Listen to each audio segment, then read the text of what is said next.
Hunters canvassing a swampy, low-lying area in the woods beside the highway reported a suspicious item. They discovered what they thought was a partially decomposed body. Being aware of the need to preserve the integrity of crime scenes, they waited out within a few yards of it, and then remained nearby until we arrived. I had my team cordon off the perimeter, and we went in slowly to confirm the details. As it turns out, it was a false alarm. The body was in fact just a department store mannequin. The hunters could be forgiven for their reasonable mistake. From a distance it really did look like a human form, and we had a number of missing persons cases in the area. They were just trying to help. We need more concerned citizens like them doing their civic duty. I gathered up the lifelike debris and removed the crime scene tape from the bog. The other hunters had a good laugh at the one who spotted the corpse. He seemed to take it good-naturedly. Frankly, it was going to be a relief to turn in the official code for false alarm. Those missing persons were hopefully still alive somewhere. I returned back to the office and filed my report. My supervisor asked about the call. We had a good laugh at the thought of my pants and shoes getting muddy to retrieve a plastic dummy. It was all in the line of duty, I shrugged. But then I told him I was going to turn in a cleaning bill on my expense report. That elicited an even greater laugh. We don't receive any compensation for damaged clothing in performing our work duties. Carrying a scantily clad, waterlogged store mannequin out of the swamp must have been hilarious to witness. Even though I was glad it wasn't a real corpse, it did mean that some family remained in the dark about the whereabouts of their loved one. I vowed to keep searching for them. There were a number of leads that trickled in, but after working them to their natural conclusion, I wasn't any closer to finding the missing folks. A few days later, we received another call about a suspected body floating in the bog. It was apparently at the same location, just off the highway. At first, I thought it was only a delayed report of the original incident, but the eyewitness insisted he'd saw it earlier that morning. I wanted to be skeptical, but knew the caller. He wasn't the sort of guy to be confused about what day it was. He was as sharp as a tack, so I knew he'd definitely witnessed something suspicious. I figured I'd just accidentally left some pieces of the damn dummy in the water. I stopped by a sporting goods store to buy waterproof waders. I didn't want to ruin another pair of shoes and pants retrieving it from the swamp. This time was different. There was a strong decomposition odor present.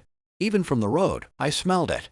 The object was in almost the exact same location as before, but this one wasn't plastic or fiberglass. It was definitely human remains. I called headquarters.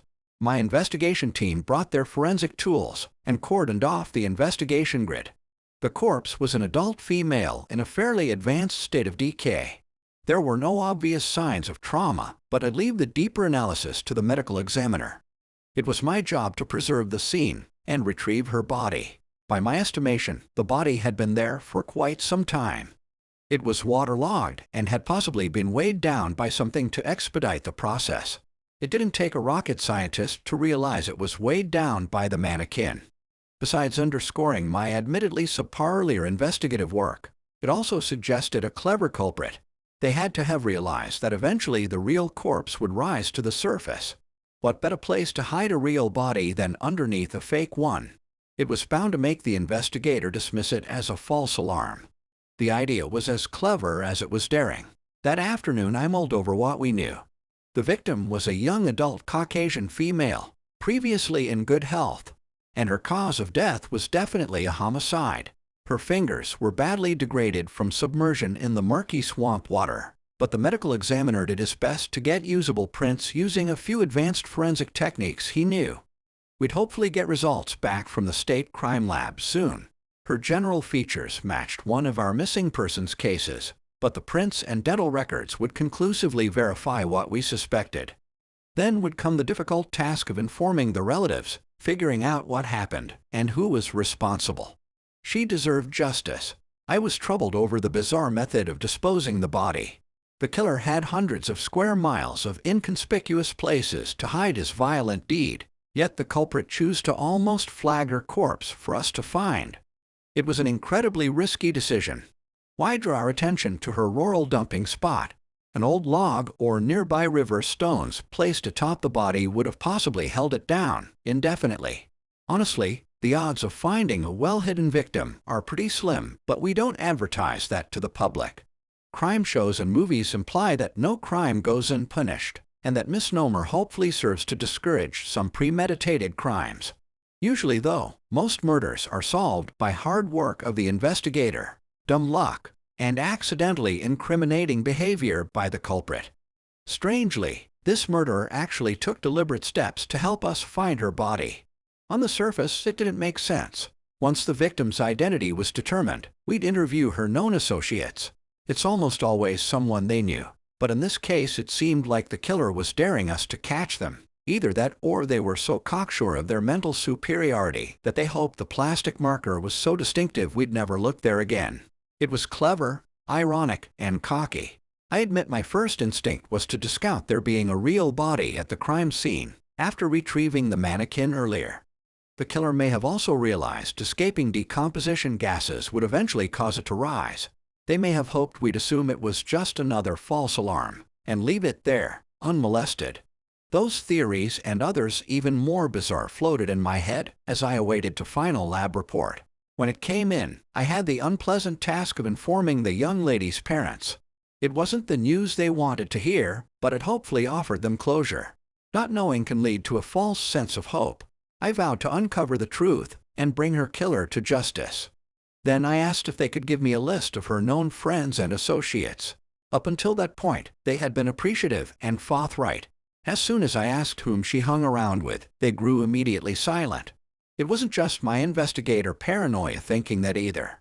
My partner noticed their reaction too. Normally when people clam up like that, it suggests a greater awareness of the truth, or outright culpability. I wasn't sure what the case was, but they were definitely hiding something. He went on a fact-finding mission and spoke with several of her friends. They projected an air of conspiracy or suspicion too. A little background digging unveiled something we were not ready for, the details of which possibly explained their mutual lack of transparency. The deceased had an intimate relationship with my supervisor's college-age son. He hadn't come forward to speak with us about finding her, and a number of their social media posts had been deleted since her disappearance. It looked very bad. Worse, I didn't know how to approach the situation. It wasn't easy to question family members of law enforcement. Officially, they was just ordinary citizens like anyone else, but the unspoken truth was often different. They were sometimes insulated from equal justice by their family ties. As a paramilitary organization, we had a rank-and-file system of doing things that protects our own. It was deemed professional courtesy to extend them extra consideration. And that always stuck in my crew. My partner was thinking the same thing I was. We had to bring him in for questioning ASAP, but that wasn't going to be easy. His father was fiercely loyal to those he cared about. He would definitely try to obstruct our investigation if given the opportunity. I go back to our conversation about wrangling the mannequin out of the swamp and ruining my shoes. He and I went days without talking about any of my cases. It was pretty unusual for him to take interest in them so early on, but I knew that alone wasn't proof of wrongdoing. Obviously, I couldn't yet connect his son to the crime, nor did it suggest he knew anything about the murder. But my suspicions were growing. I started to share my hypothetical idea with my partner, but he just shook his head. We were both thinking the same thing, but were afraid to express it out loud. That was the very definition of dangerous. Strategically, I knew I had to plan out my next course of action carefully. One wrong step could be disastrous. If I brought in the state police as a backup and his son turned out to be innocent, I'd burn my career and my relationship with him. If I confided my ugly suspicions to him discreetly and they were actually true, he might bury the evidence, or worse. Much worse. I didn't want to believe he would cover up a crime or commit one himself, but parental love is a powerful thing. I couldn't afford to be blindsided by assumptions or coworker loyalty. Later that afternoon, Frank stopped me in the hallway to ask if there had been any further advancements in the case. I wanted to stonewall him until I could decide how to handle the issue, but it was too hard to ignore. I decided to just come right out, man to man, and confront him directly. We spoke to Miss Yates' friends and family. Among other things, they mentioned that she had an intimate relationship with Joey. I'm going to need to talk to him ASAP, Frank. And I'll need you to fully recuse yourself from any further involvement in my investigation going forward. Do you understand? It's the only way this can go down. and maintain the necessary level of impartiality. I studied his face, but there was no hint of surprise or shock. There was none. He definitely knew Joey had been involved with the victim, and he already realized he would be a prime suspect in the murder case. The only question was, did he realize his son's freedom was on the line after she was positively identified, or before? I didn't really want to know at that point. It was definitely becoming uncomfortable. Frank sighed. He was obviously relieved that the truth about their connection came out, but I still couldn't be sure he wouldn't try to run interference to save his son. I'd revealed my hand for the benefit of seeing how he would react. The gamble paid off, but it also changed how I needed to conduct the investigation from that point on. He would surely inform Joey of my intentions. That could make things go sideways rapidly. I'll have him in your office first thing tomorrow morning. You have my word, Mike. One thing he didn't do was proclaim his innocence. It was a very telling reaction, and as an officer himself, he had to realize I'd notice. That certainly didn't help me feel like I was overreacting to my suspicions. An innocent man would want to step forward immediately and clear his name once reasonable suspicions arose. Instead "I was unaware but I'll fully cooperate" act was unbecoming for a highly competent law enforcement veteran. I nodded and thanked Frank for the promise and understanding. Afterward, I advised my partner of the sudden development. It was going to be an interesting few days. I hoped he knew better than to ask me to go easy on Joey. It was highly deceptive and unethical. Frank had stood beside me 100 times when we pressed other suspects for answers over the years. Sometimes we pressed them hard. That's how detectives bring the truth to light. The fact that it would be his own son sweating in the interview chair this time shouldn't make any difference. Regardless, he probably hoped I would extend some ambiguous professional courtesy. Human nature being what it is in most people, devotion to justice takes a backseat to protecting our loved ones. I understood the sentiment on principle, but I had an official job to do. Even if Joey was innocent of the crime and cover-up, Frank knew he would be a prime suspect once we connected him directly to the victim. Only after I made a formal request to talk with him did Frank acknowledge what we both already knew.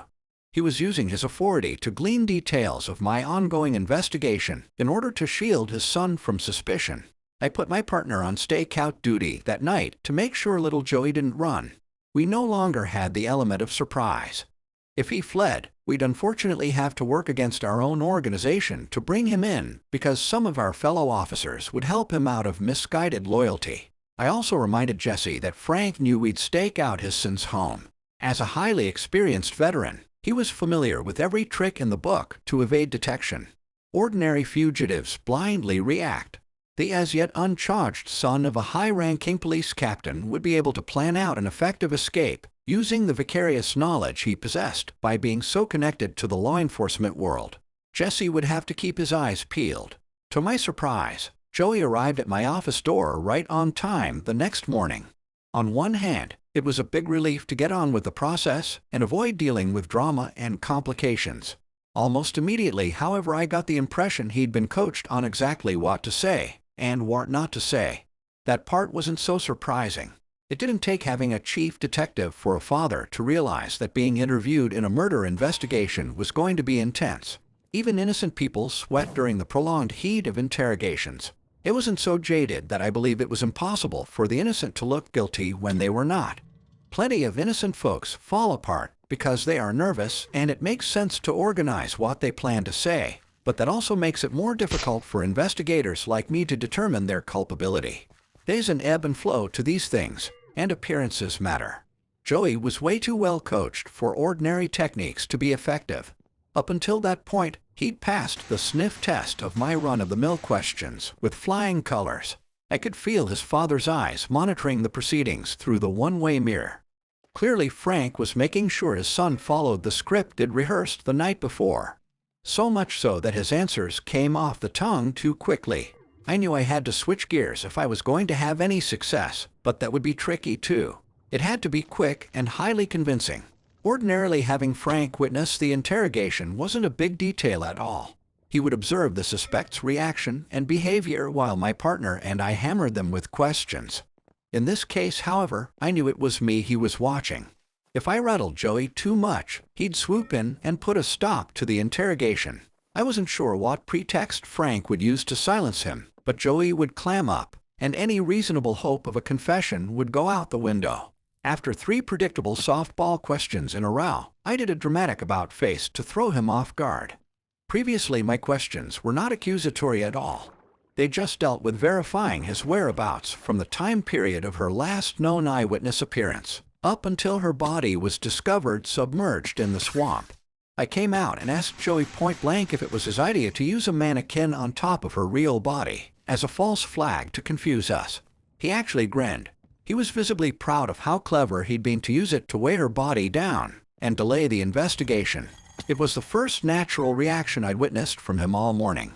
I knew his father was just about to end things. I had to dangle one more tempting hook in front of him before it was over. Neither of you thought I'd go back into that nasty all-bog water, did you? You thought I was so particular about my clothes and shoes that I'd just ignore it if her real body ever floated to the surface. While the idea is both clever and daring, I'm insulted you thought I wouldn't follow up on another mannequin sighting. I might grumble a little bit about it, but I'd go back into that swamp a dozen more times if it was necessary to do my job. Your father owes me a dry cleaning bill. Oh man, you wouldn't believe it. He and I had a bet. He didn't think you'd go back in after it, but I did. I swear. I knew you're a hard ass. I told Dad that drawing attention to the scene was a huge mistake. Frank angrily burst into the room and yelled at Joey to shut his mouth. Then he raced over to the interview camera and erased the video. Not to be foiled by the undo feature, he permanently deleted the file in the trash folder so there was no way it could be recovered. That seemed to greatly satisfy him. He sneered and warned me that it would be my word against theirs, and that it would also amount to professional suicide to accuse them without any proof. They both left the station in a self-important huff. Meanwhile, I went back to my office to review something of paramount importance.